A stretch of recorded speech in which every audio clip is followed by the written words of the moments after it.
Hey, salut tout le monde, j'espère que vous allez bien. Donc, aujourd'hui dans l'épisode sur le podcast Optimise-toi, on parle de stress. Je te parle en fait, c'est quoi l'impact du stress dans ta composition corporelle?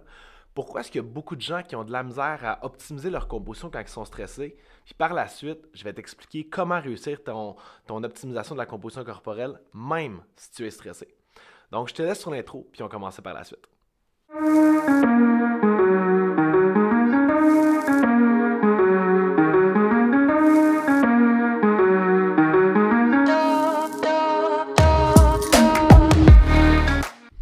Donc, le fameux cortisol, le fameux stress qu'on parle souvent, mais que peu de monde comprennent réellement c'est quoi l'impact du stress. On le sait, en fait, on en voit beaucoup de gens, en fait, vouloir optimiser leur composition corporelle en étant stressé et arriver à aucun résultat, malgré les efforts qu'ils vont venir faire.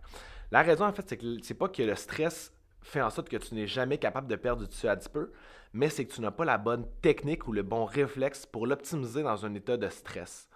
Donc, avant de te dire comment est-ce qu'on va faire pour perdre ou du moins optimiser sa composition corporelle, même si tu es stressé, je vais t'expliquer en fait c'est quoi vraiment le stress parce que peu de gens le comprennent réellement.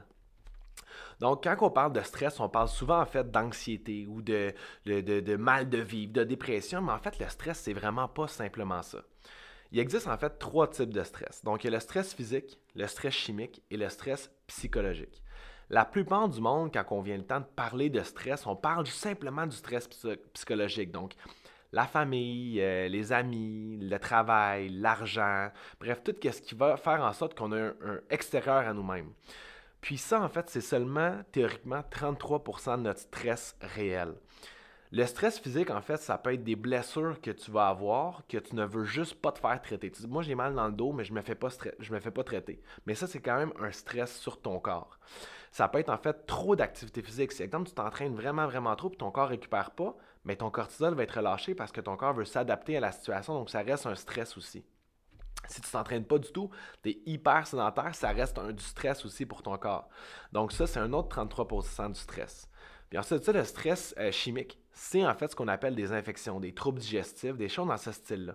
Donc si, exemple, on a des infections urinaires à répétition, puis qu'on ne les traite pas, ou du moins qu'on ne sait pas c'est quoi la cause, ça reste du stress. Si on a des troubles digestifs, mais ça reste du stress pour le corps. Donc, quand on comprend ça, c'est qu'il faut comprendre qu'il ne faut pas mettre toutes nos œuvres dans le même panier, si on peut dire ça comme ça. Il faut arrêter de simplement essayer de regarder le stress psychologique puis essayer de simplement gérer ça, mais gérer les autres types de stress aussi. Donc, le stress physique et le stress chimique. Ça, je vais vous l'expliquer un petit peu plus en détail plus tard dans le podcast. Ensuite, qu'est-ce qui se passe quand on est stressé? Il existe en fait plusieurs processus qui se passent dans notre corps, mais principalement en fait notre corps, le cortisol, il est là pour nous garder en vie, pour nous maintenir en fait en état de survie. Qu'on ait en fait des troubles financiers ou qu'on ait un lion qui nous court après, le corps ne fait pas la différence. Lui, tout ce qu'il fait, c'est en ce moment, il y a un stress assez important pour que je déclenche beaucoup de processus dans mon corps afin de te garder en vie. Donc, qu'est-ce qui se passe? C'est qu'on va créer en fait du glucose en circulation pour avoir assez d'énergie en circulation pour que si le lion nous court après, on puisse nous aussi courir. Donc, on fait en fait ce qu'on appelle la gluconéogénèse, donc la création de glucose par notre glycogène. Ensuite de ça, ce qui se passe, c'est qu'on va sécréter de l'adrénaline. C'est ça en fait qui nous fait quand on est en mode stressé. Là, qu'est-ce qui se passe? On est sur le qui-vive, puis on dirait que tout nous stresse. C'est qu'on a trop d'adrénaline dans notre corps. Ça, c'est les principaux deux éléments qui vont venir arriver et qui vont nuire à votre composition corporelle négativement. Ou que vous n'allez pas pouvoir optimiser votre composition corporelle facilement, même si vous êtes stressé. Donc, une fois qu'on comprend en fait qu'il existe trois types de stresseurs, le stress physique, chimique et psychologique, et que quand on est stressé, peu importe le stress, il se passe en fait ce qu'on appelle la gluconéogénèse et une relâche d'adrénaline pour être sûr qu'on puisse courir du lion, donc se sauver pour être maintenu en vie. Bien, on le sait maintenant sur quelle base qu'il faut venir s'organiser. Donc, maintenant, comment est-ce qu'on fait pour perdre ou du moins optimiser sa composition corporelle quand on est stressé? Ça va aider énormément de monde. Donc, premièrement, pour le stress psychologique, un truc que je donne en fait aux clients, c'est de faire toute une liste de tous les stresseurs qu'on a. Que ça soit financier, que ça soit peu importe qu'est-ce qu'il y a dans notre vie en ce moment, on fait une liste le plus détaillée possible. Et ensuite de ça, on fait une autre liste avec 2 colonnes. Une colonne, en fait, des stresseurs qu'on peut contrôler, puis l'autre colonne des stresseurs qu'on absolument rien contrôler pour le moment actuellement. Puis une fois que ces 2 colonnes sont faites, bien là, on peut aller directement juste jouer en fait sur les stresseurs qui sont gérables actuellement. Parce que ça ne donne rien de mettre notre énergie sur une situation qui est incontrôlable pour nous actuellement. Puis on le voit souvent, en fait, le monde oublie de faire cette liste-là, puis il se lance à gauche puis à droite, puis il dit, moi, je vois aucune progression parce que tu ne travailles pas sur les bons types de stresseurs. Puis quand on est stressé, je vous le dis, on n'a pas les idées claires. On a l'adrénaline dans le tapis. Donc, qu'est-ce qui se passe? C'est que notre corps est juste comme sur le qui-vive, essaie de gérer tout ce qu'il peut en même temps pour se maintenir en vie. Donc ça, c'est super, super important. Ensuite de ça, si on a des blessures, donc vous avez exemple une tendinite au bras, vous avez des douleurs à répétition au niveau des genoux, des douleurs au niveau du dos, mais c'est de se faire traiter. C'est la chose la plus importante. On se donne corps et âme pour notre travail, on se donne corps et âme pour nos enfants, pour nos amis, mais on nous banalise nous-mêmes. Prendre du temps pour se faire traiter, c'est pas juste en fait pour arrêter d'avoir mal, mais c'est pour optimiser toute la facette au niveau de notre cortisol. Donc, nous, en fait, on fait un partenariat avec une clinique en fait, une clinique d'ostéopathie, une clinique fonctionnelle qui s'appelle Momentum, c'est à Brossard. Puis tous les nouveaux clients ont accès, en fait, à un traitement d'ostéo gratuit, un traitement de la kin du sport, donc de traitement, en fait, pour les sportifs. C'est totalement gratuit. Eux, dans le fond, c'est mon ostéo, il est là aussi. Puis eux, c'est vraiment le king coche en termes de traitement. Donc, je vous suggère d'aller voir leur page Momentum Training. C'est super, super, super important pour vous de vous faire traiter. Ensuite de ça, si vous êtes stressé, puis vous entraînez trop. Puis quand je dis d'entraîner trop, en fait, c'est personnel à chacun en fonction de l'alimentation. Si, exemple, tu manges 1000 calories par jour et tu t'entraînes 4 fois par semaine, ça va être trop. Si tu manges 1700 calories par jour et tu t'entraînes 4 fois par semaine, ça va être OK. Le but, en fait, c'est de répondre à notre demande énergétique. Par contre, si on est stressé, moi, ce que je conseille fortement, c'est de diminuer l'entraînement qu'on fait actuellement si on est au-dessus de 4 jours par semaine. Si exemple vous entraînez tous les jours parce que vous avez besoin en fait de bouger, mais votre corps est jamais, jamais en récupération. Il est tout le temps en train, il est tout le temps en train de récupérer, pardon. Donc, il n'y a jamais de moment de relaxation pour essayer d'aller résoudre autre chose dans notre corps. Donc, le cortisol est tout le temps sécrété. Puis, comme je l'ai dit au début, le corps fait aucunement la différence entre un lion ou trop d'entraînement.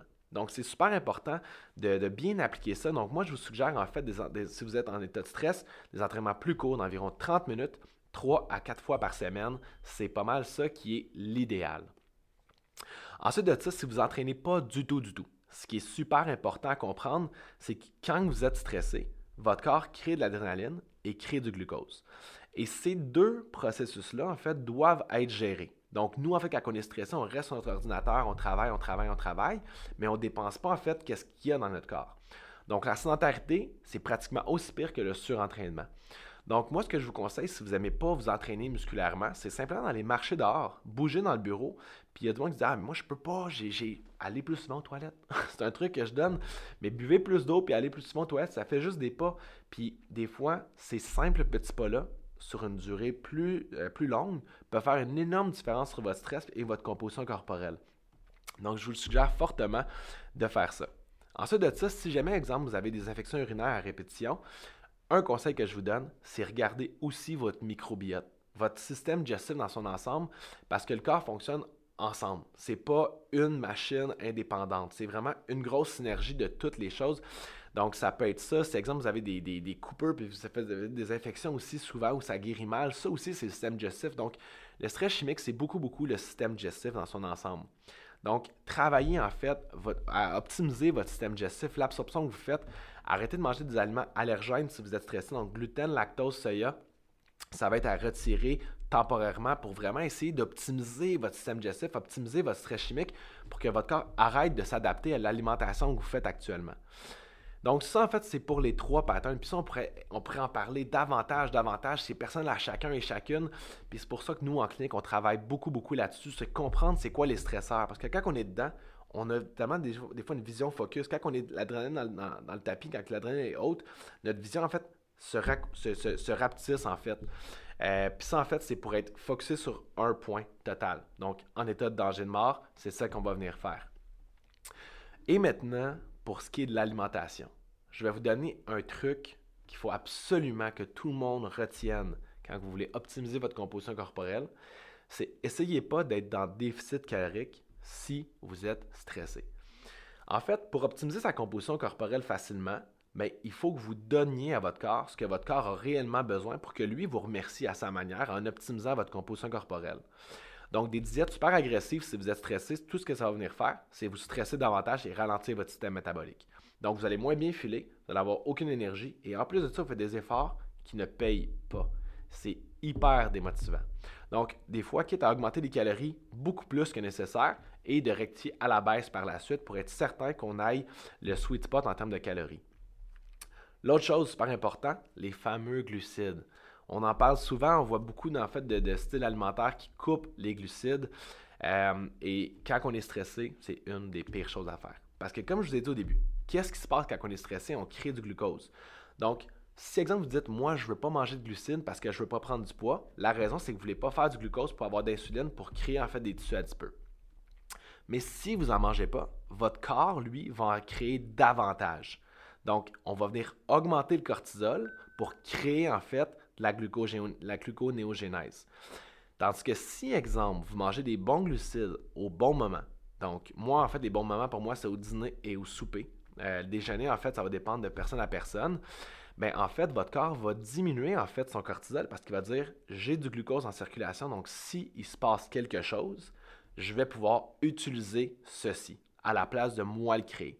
Parce que si le corps a besoin d'en créer, on crée du cortisol. Donc en coupant vos glucides, théoriquement, vous augmentez votre niveau de stress. Donc c'est hyper important d'avoir assez de calories et assez de glucides dans l'alimentation. Il faut arrêter complètement les diètes super strictes, les gourous en fait qui vous disent moi je vais vous faire perdre tant de livres en tant de poids. C'est personnel à chacun et il faut surtout faire ce que le corps a réellement besoin. Donc aussi en termes de mode de vie, assez d'eau. Si vous ne buvez pas assez d'eau, ça reste un stress pour votre corps. Votre corps est en danger de mort. Donc si vous ne buvez pas assez d'eau, bien, votre cortisol va être augmenté. Donc super important de boire assez d'eau. Le calcul en fait pour l'eau, c'est prendre le poids en kilogrammes et faire x 33. Ce poids-là, en fait, il va donner environ 2000 unités. Bien, ça veut dire 2 litres d'eau par jour. Donc, c'est hyper important d'atteindre ce nombre de litres-là tous les jours. Et la dernière chose, et non la moindre, la caféine. Quand on est stressé, on a tendance à consommer beaucoup plus de caféine parce que notre adrénaline est sécrétée, puis le corps est comme « Ouais, là, j'ai un manque d'énergie. » Mais là, nous, on dit « Ben non, il n'y a pas de manque d'énergie, donc bois du café. » Ça inhibe en fait le sentiment de fatigue et ça augmente aussi ton adrénaline. Mais pour augmenter l'adrénaline, qu'est-ce qu'on a besoin? Du cortisol. Donc le café, en fait, moi j'aime ça de montrer ça aux clients de la clinique, en fait, c'est comme boire une tasse de stress. C'est littéralement comme boire une tasse de stress, même si ça le diminue à court terme. Donc, moi, ce que je conseille, c'est un café par jour. Et si jamais tu es dans un état de stress et tu veux vraiment t'optimiser davantage, je te conseille de faire 14 jours sans caféine. Puis au bout des 14 jours, tu vas te dire pourquoi je reprends du café. Donc, voilà des petites informations sur le cortisol, pourquoi il ne faut pas arrêter de faire des diètes super strictes, puis arrêter de couper les glucides, puis surtout, voir c'est quoi tous les stresseurs pour les gérer un par un, et ainsi améliorer votre composition corporelle sans l'aide de diète stricte, et surtout en ayant des résultats. Donc, merci de votre écoute, je suis super content. Jusqu'à la date d'aujourd'hui, en fait, on a plus de 20 000 écoutes sur le podcast. J'en ai des frissons, en fait, quand je parle. Je pensais jamais se rendre là. Donc, merci à vous. Si jamais vous aimez le podcast, n'oubliez pas, si vous êtes sur YouTube, mettre des thumbs up, faites des commentaires, partagez la vidéo. Si jamais vous êtes sur Spotify, Anchor, Balado, mettez des 5 étoiles si jamais vous aimez le podcast. Ça nous aide à toucher davantage. Puis nous, tout ce qu'on fait avec ça, en fait, le podcast, c'est essayer d'aider le plus de gens possible. C'est la mission de Néo. La mission de Néo, en fait, pour le monde qui ne la connaisse peut-être pas clairement, c'est d'optimiser la composition corporelle, mais surtout d'éduquer le monde à ne plus faire de diète stricte, de savoir pourquoi du comment. Donc, j'espère que vous avez apprécié l'épisode. On se reparle dans un autre épisode du podcast Optimise-toi.